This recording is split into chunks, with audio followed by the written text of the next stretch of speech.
La confiance en soi, l'estime de soi, une relation de corrélation et un rapport réciproque.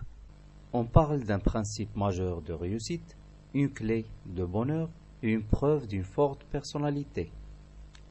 L'estime de soi qui reflète notre jugement en rapport à nos propres valeurs.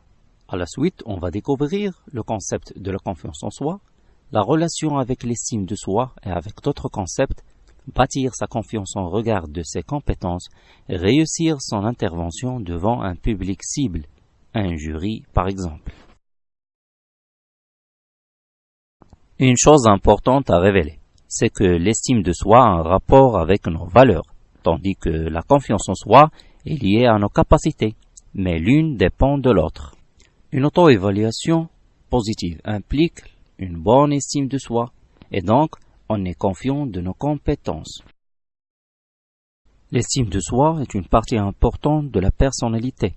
Tant que cette estime est forte, tant qu'on se sent bien dans ses croyances, ses pensées, ses sentiments et ses désirs. La force de cette estime est à l'égard des points suivants. Alors, une crise ne conduit pas au désespoir et triomphe ne conduisent pas à plus de confiance. En voilà les qualités d'une personne ayant une forte confiance en soi. Il connaît ses forces et se sent en sécurité en acceptant ses limites. Elle est capable de mettre beaucoup de confiance en lui-même et dans sa capacité à gérer des problèmes. Axé sur les buts, il fixe ses objectifs appropriés et réalistes. Il travaille dur pour y parvenir, prêt à avouer la responsabilité de ses échecs aussi facilement comme il le fait pour son succès. Il est reconnaissant, inspire souvent la confiance chez les autres, heureux et bien dans sa peau, chaleureux, apprécié et eu de véritables intérêts et de considération pour les autres. Comportement et confiance. Voilà un tableau qui fait une comparaison entre deux personnalités contradictoires selon leur niveau de confiance en soi. D'une part, nous avons le comportement associé à une forte confiance en soi.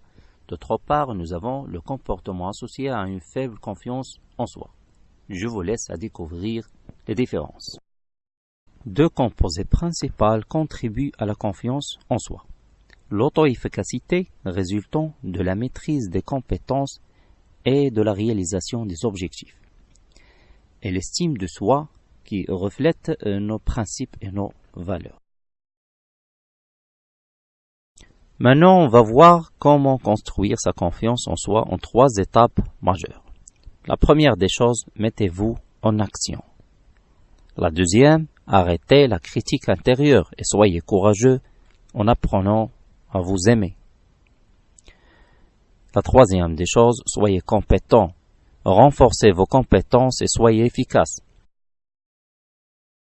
Parce que c'est un facteur clé de la réussite. C'est une source de confiance.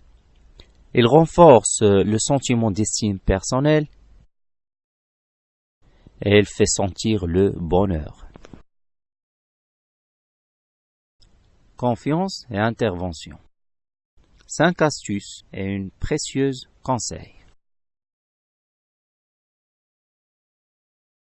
Hydratez, buvez de l'eau. Restez calme et en voilà des idées pour le faire. Utilisez une picture, une visualisation ou bien tout simplement rire avant de parler. Et en voilà d'autres idées. Astuce numéro 4, utilisez la technique Calm Down.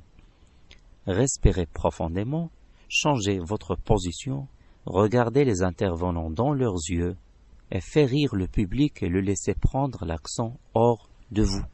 Astuce numéro 5, embrassez l'énergie. Énergie nerveuse aide à se concentrer. Le bon stress aide à penser plus clairement.